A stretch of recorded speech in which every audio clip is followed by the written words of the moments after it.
Hey guys, Josh here today. We are here to talk about the final day of testing ahead of the F1 2016 season. Let's get straight into it then, talking about the final and 8th day of testing ahead of the new F1 season. Of course, starts just 1 week today. Of course, free practice 1 and 2 from Melbourne. Of course, probably about 1 a.m. and for 6 a.m. something ridiculous like that UK time. But of course, for once, the Australians get to watch F1 at a reasonable time, so at least it's good for them. Anyway, let's get straight into it then, talking about the final day of testing, which Sebastian Vettel topped then a 122.852, set on the super soft tyres, 142 laps for the German today. A really good day for Ferrari yet again. It's the 5th time that they've topped the timesheets over these past 2 weeks, and overall testing has gone really well for them. They've had a few kind of power unit issues which are fairly worrying, and we have seen that as well. At Sauber and at Haas as well, and those do seem to be Ferrari related. So it's certainly not been a perfect pre-season testing, but in terms of pace, Ferrari do seem pretty on it. They've certainly had a better second week, arguably. They certainly got a lot more laps done this week, and definitely one of the most successful days was today. They're also trialling the Halo head protection just for 1 lap this morning, just like Kimi Raikkonen did. Vettel not really been, he was kind of for the Halo. I kind of got the sense that he didn't really like it, but he thought it was kind of worth it, even if it was very ugly. He thought it was worth it, being implemented into Formula 1 from 2017, and very much the drivers are completely divided, really. Hülkenberg saying he absolutely hates it, same with Hamilton as well. Then you got the likes of Vettel, the likes of Nico Rosberg and Max Chilton saying, it might be a bit ugly, but this is a great solution for saving drivers' lives. So the drivers are very split on this, and it's very 50-50 of whether or not this will be implemented into Formula 1 from 2017, but I do believe it will be. Also, a bit of news as well from off track that the new qualifying system will actually go ahead now. It's kind of been officially confirmed for Melbourne, just of course 2 weeks away tomorrow, of course the first qualifying of the year. And now it's reverted back to the original system, which I'm not the biggest fan of. It basically means now in Q3 we're going to be down to the bottom 2 in kind of a shootout. But really, surely, say Hamilton set a really quick lap, he could just kind of trundle around, and it might be a big anticlimax. But we'll see how it goes. I'm going to reserve judgment until we've seen it in action in Melbourne. It should certainly spice up Q1 and Q2 and maybe even Q3. We'll have to see. Certainly, if we get a shock result in Australia, we'll all be praising the FIA for playing an absolute blinder by implementing this new qualifying system. So I'm very excited for Saturday, of course, in 2 weeks' time. Carlos Sainz Jr. then was second today in his Toro Rosso, 123.134, set on the ultra soft tyres. A competitive lap time for Toro Rosso, and they're very much looking like they could be, possibly leading the midfield into Melbourne. Certainly that 2015 Ferrari power unit, although might hinder them kind of on performance compared to the likes of Sauber and Haas. I think the reliability that is, the inherent reliability really of a power unit that's been running for a year, will really help Toro Rosso, and they've certainly looked, apart from the Mercedes, the most reliable car of the pre-season test. So fantastic pre-season then for Toro Rosso. They weren't going for lap times last week, but they've certainly kind of gone a bit more towards performance and setup this week, and it was a very good way to end out this second week. Felipe Massa then in his Williams then was third today. Super soft tyres then for him managed to do a 123.644. 129 laps as well for Felipe Massa. Another great day for Williams. Another very solid, kind of under the radar job from Williams, and that's pretty much been the story of their season, really. But they have done a really good job over these past 2 weeks. I can't really think of a time that the Williams actually broke down as well, so they've been pretty much bulletproof. They've encountered a few problems, but certainly it's been a great day for Williams and Felipe Massa. Not such a good day though down at Force India. A breakage on the Force India then for Sergio Perez, meaning he had to stop on track, and then they had to haul him back onto one of the recovery vehicles and then get him back into the pit lane.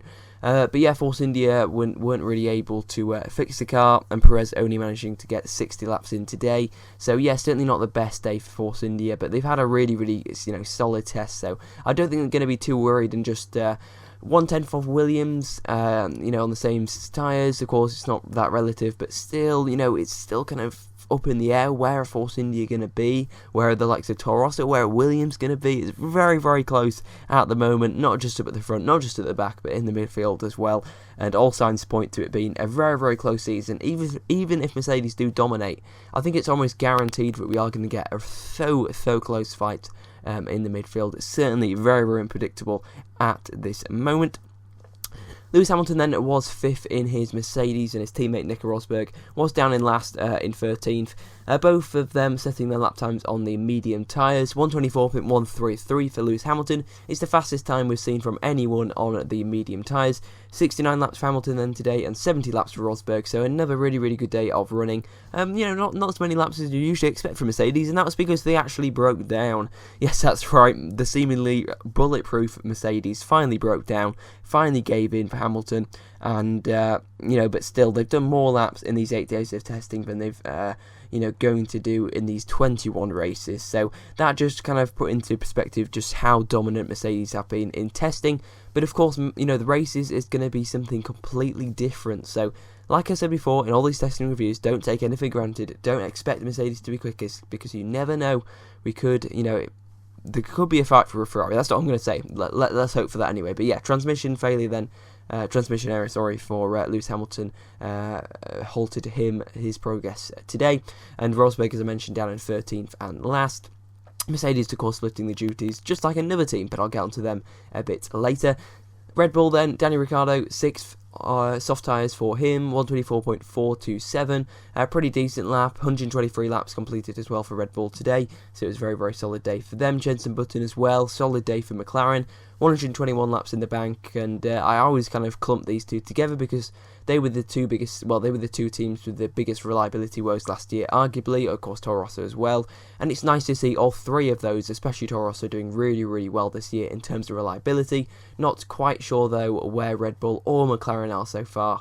McLaren don't seem to really have the pace at the moment. Maybe they're not going for performance. Of course, we haven't actually seen their full 2016 package yet. We will be seeing that in Melbourne, so let's see what kind of improvements McLaren can make between now and the Australian Grand Prix, but I fully expect them to be around kind of the 6th or 7th fastest car. I think a lot of improvements are to be made to that McLaren until, between now and we get to Melbourne. But of course, just 2 weeks, very, very tough for all the teams, very tough for Ferrari as well, who probably need to fix those power unit issues, because they could really hamper, maybe not Ferrari, but they could certainly hamper Sauber and particularly a certain American team. And that American team finished 10th and 11th today with Grosjean and Gutierrez. Gutierrez taking over the car for the final hour just to get some extra mileage for he lost earlier on in the week due to technical failures. So 25 laps then today for Gutierrez and 66 laps for Grosjean. It's probably their one of their best days, really, considering all the reliability woes they've had. It was such a good way to bounce back. It's been a pretty dismal week, but it's a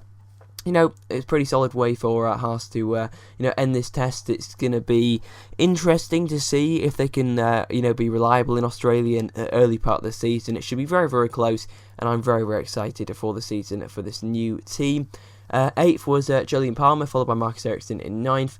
Yeah, good days for both Renault and Sauber, especially Sauber. They seem to have got, they're one of my kind of secret stars really of this test, because 132 laps today, they were doing more pit stop practice, and just a really, really good day for Sauber. Got through their program once again, and have just been one of the very quiet, kind of under the radar teams that might spring a surprise in Melbourne, or they might not. You never know. But one thing is for sure, they seem to have a pretty reliable car on their hands for 2016, and I wish Ericsson and Nasser the best of luck, as I do wish Palmer and Magnussen the best of luck with their, of course, Renault's team.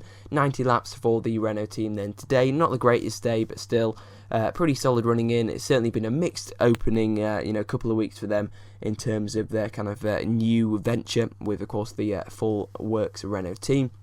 Nice to see Magnussen back in Formula 1 as well over these past couple of weeks, and Jolyon Palmer certainly seems ready to really take the fight to the ex-McLaren driver. Rui Harianto then was 12th, second slowest today. Yeah, 125.899 for him. Only 58 laps, wasn't able to run in the morning, which probably hampered his lap time. Was about a second off what we saw from Pascal Wehrlein yesterday. Harianto on the ultra soft tyres as well. So really, it's been a very disrupted 8 days for Harianto, or rather 4 days for Harianto. and just really the whole Manor team. It's certainly been very up and down, but certainly signs of performance seem to be there. But the reliability hasn't really got together the way Manor would have really been expecting. So I hope they can provide a reliable car for both Harry Anto and Pascal Wehrlein, of course, 2 of our 3 rookies on the grid in 2016. And as I mentioned before, Nick Rosberg was 13th. So I think then that is pretty much it then. Big pieces of news then, as I mentioned, off track in Formula 1 with the qualifying and this kind of further testing of the Halo system. We also got the GP2 and GP3 calendars out today as well, so that's very good. And there's the Euro F3 test going on, and there's WRC Mexico. So it's a very busy time for motorsport at the moment, and it was a very good day of testing then all around. It's been a great and very, very interesting top 8 days. I mean, has this really given us any clues for the season? It's kind of just confused everyone a bit more, I think, so it's going to be so exciting. 2 weeks today, we'll finally figure out the pecking order, or at least the first ideas to the pecking order. I'd certainly wait until about round 3, kind of China, once we get to, once we get back to Spain for round 4, that's probably when you can expect to get a real good idea of what the pecking order will be. In 2016, I'll be doing plenty of preview videos heading up to Melbourne. Well, if I have time, we'll have to see. Certainly at least get a preview out, and then hopefully I might even do a video predicting the pecking order, and that would certainly be a very, very interesting one, and one that is probably going to be completely wrong, but hey, it's only a bit of fun. Anyway, until then, I hope you guys enjoy your weekend. Goodbye.